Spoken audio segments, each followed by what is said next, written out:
Ini 14 November 2024 saya kembali pembahasan untuk XAUUSD. Seperti biasa kita ngomonginnya di Saxo. Teman-teman bisa perhatikan sendiri di Saxo ini adalah higher low yang kemarin kebentuk, equal lows-nya dihajar, artinya confirm melanjutkan penurunannya. Dan seperti biasa teman-teman, dalam setiap penurunan butuh adanya retracement. Kita nggak tahu dia bisa retracement di mana, tapi sekali lagi saya bilang, dalam setiap penurunan butuh yang namanya retracement. Gunanya buat apa? Tentu untuk bisa membentuk market structure yang baik. Ya, market structure yang baik kalau misalnya kita ngomongin bullish adalah low, high, higher low, higher high, higher low, higher high. Market structure yang baik kalau kita ngomongin bearish tentu adalah high low, lower high, lower low, lower high, lower low. Ini market structure yang baik. Gunanya buat apa? Ya gunanya adalah buat membantu kita dalam trade-nya. So ini kita sudah confirm ya, dia mengalami penurunan, downtrend, sampai nanti dia berhasil untuk bullish kembali. Ini saya hapus-hapusin dulu yang di bawah-bawahnya, biar nggak terlalu pusing kita ngeliat-ngeliatnya. Kita only fokus dengan yang terjadi saat ini aja. Ya, fokus dengan yang terjadi pada saat ini saja. Teman-teman bisa perhatikan di sini. Memang kalau misalnya kita ngomongin secara tren tadi, ya, secara tren tadi ini kan memang mengalami penguatan ya. Ini bullish, dia Dia bullish. Teman-teman bisa perhatikan, dia bullish di sini, ternyata tidak sesuai harapan. Dia nge-break untuk higher low-nya ya. Dan sekarang mengalami penurunan. Kalau kita agak lebarin sedikit, tentu ini adalah order block yang sama juga, teman-teman. Ini juga salah satu order block yang menarik untuk kita perhatikan. Kenapa kok saya bilang menarik untuk kita perhatikan? Karena ketika dia up, dia drop ke tahan, langsung dia hajar dengan 1, 2, 3, 4 hari berturut-turut closingnya bullish. Ya, kalau misalnya saya tarik paling bawahnya aja, the lowest level yang ada di sini, ini ada di 2553. Lowest levelnya, ya, 2553. Tapi kalau misalnya teman-teman lihat kan ini sebenarnya ada yang lebih bawahnya ya. Dia hajar lebih bawah. Nih kalau kalian lihat ada liquidity-nya nih. Ada tarikan sedikit. Kalau misalnya kalian lihat untuk candlestick-nya sebenarnya kalau misalnya kita ngomongin price paling bawahnya sih di 2547-an ya. 2547, 2546. Tapi kalau misalnya saya ngomongin basically secara closingan aja, nah ini kita ketemu sekarang area closingannya aja nih teman-teman. Ada di 25 berapa? 59. Yang dari tadi dia retest. So, buy pertama saya akan ada di 2559. Ya, 2560, 2559. Sekarang harga di 2561. Dan buy-nya ini tentu hitungannya sekarang adalah buy high risk only for scalping. Ya, 2560, 2558. Sebenarnya zone tersebut adalah zone saya kemarin yang saya bahas sebagai buy medium risk. Tentu ya teman-teman yang entry di hari ini pun harusnya juga sudah profit ya kalau misalnya kalian entry. Tapi sekarang saya ulangin bahwa 2560, 2558 menjadi buy high risk only for scalping. Sampai kapan? Sampai kita ngelihat adanya secercah harapan di sini teman-teman. Secercah harapan bahwa dia memang rebound. Ketika kita melihat dia ada reboundnya, itu sudah mulai ada nafas yang nyaman buat kita. Kenapa? Karena teman-teman perhatikan penurunannya signifikan. 1, 2, 3, 4, 5. Ini hari kelima dia drop signifikan. Ya. Dan kita berharap adanya perlambatan di situ. Seandainya nggak ada perlambatan bagaimana? Seandainya nggak ada perlambatan, tentu dia hajar ini untuk terus turun ke bawah. Dan targetnya, next targetnya, kalau misalnya kita ngomongin berdasarkan garis aja, next target pertama ya, target pertama tuh dia akan ke 2511. Tentu itu jauh ya teman-teman ya, 2511. Ini target pertama ke 2511 dan target selanjutnya adalah di bawah sini.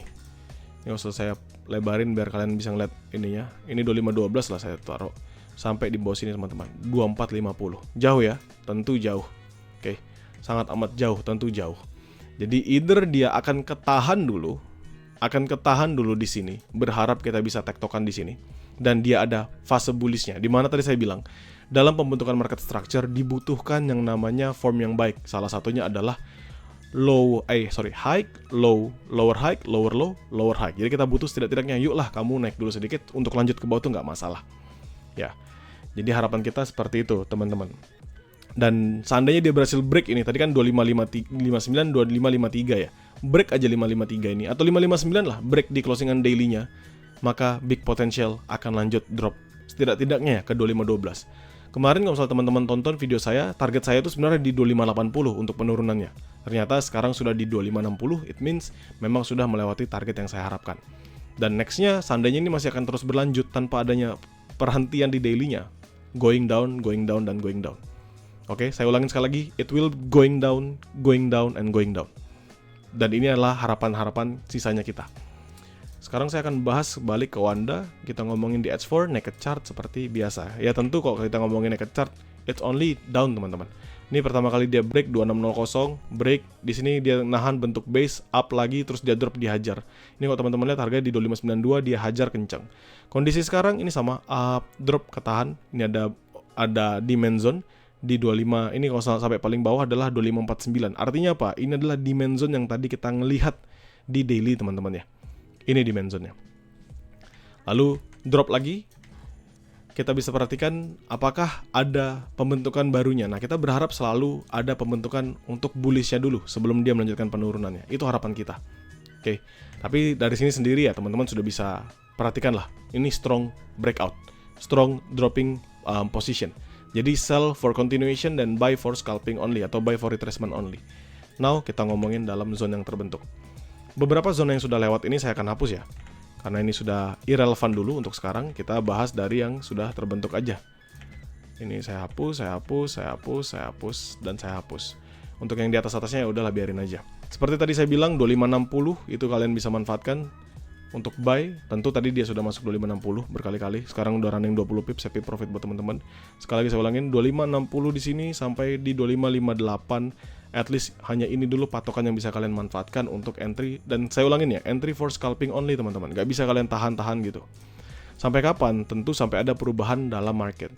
Tidak-tidaknya kalau misalnya kita ngelihat dia strong bullish, itu ada candlestick seperti merah ini nih. Candlestick merah ini yang lanjut mengalami penguatan. Itu baru kita bisa ngomong adanya strong bullish momentum. Setidaknya dia bisa lah ngedorong, berarti kita tahu oh di sini adalah base yang baik, sama seperti pembentukan di sini. Dropping baru dia bullish. Nah, dia ketahan lama, up lagi kayak gitu. Kita baru tahu oh di sini berarti ada base baru nih yang nahan. Kalau nggak ada, what will happen? Kalau nggak ada, ini yang akan terjadi teman-teman. Penurunan yang sama lagi, sehingga kalau soalnya dia terjadi, seandainya saya taruh ini di sebelah sini, maka ini harga sampai ke 2508. Ya, jadi berharaplah yang terbaik agar adanya base yang terbentuk. Dan ingat ya, kembali saya bilang 2560, 2558 teman-teman bisa manfaatkan untuk buy scalping. Selama apa? 59-nya nggak di breakout, simple. Karena 59 itu adalah gacoan terakhir lah kalau saya bilang ya. Gacoan terakhir yang sama seperti pembentukan sebelum-sebelumnya. Kalau di sini sih teman-teman bisa ngeliat ya, ada 557, 2555. Ya, 2557, 2555. Jadi sebenarnya sama-sama aja sih. Perbedaannya cuma dalam area-area atau zone-zone yang bisa memanfaatkan untuk dia bullish kembali. Cuma ujung-ujungnya sih totally the same, 2549, 2559 dan lain sebagainya. Ya. Jadi only on that level. Selebihnya kalau dia break, what will happen? Sell lagi teman-teman. Break ini aja, sell lagi. Gitu. Closingan di bawah 59 is just another for selling position. Begitu. Sekarang kita ngomongin Fibo. Kalau misalnya nanti dia reboundnya kemana sih? Gitu kan. That's a question. Kalau dia harus reboundnya kemana? Kita ngambil Fibo dari yang paling atas ini aja, tarik sampai paling bawahnya dia. Maka 618 dan 786-nya ada di area yang memang menarik teman-teman. Sama-sama di area order block. Ini satu order block, satu lagi di sini. Ini adalah dua area yang menjadi patokan seandainya dia berhasil rebound. Tapi itu kan kesannya kan jauh banget. Maka kita ngeliat dalam fair value gap-nya.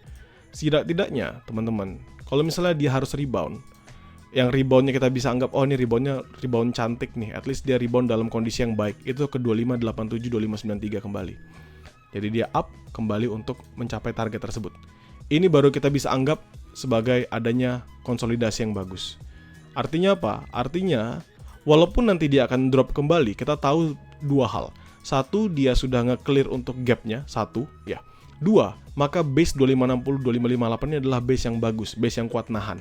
Kenapa? Karena dia mampu untuk mempertahankan XAUSD nggak lebih dalam lagi dropnya.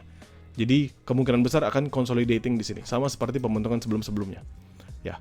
Tetapi kalau misalnya dia hajar drop signifikan, kan kita berharapnya kayak gini teman-teman. Maksud saya itu berharapnya gini. Jadi dia drop, ketahan, dia retest base-nya, baru dia up, nge-close di fair value gap-nya, baru dia drop lagi. Nah ini adalah area yang bagus nih.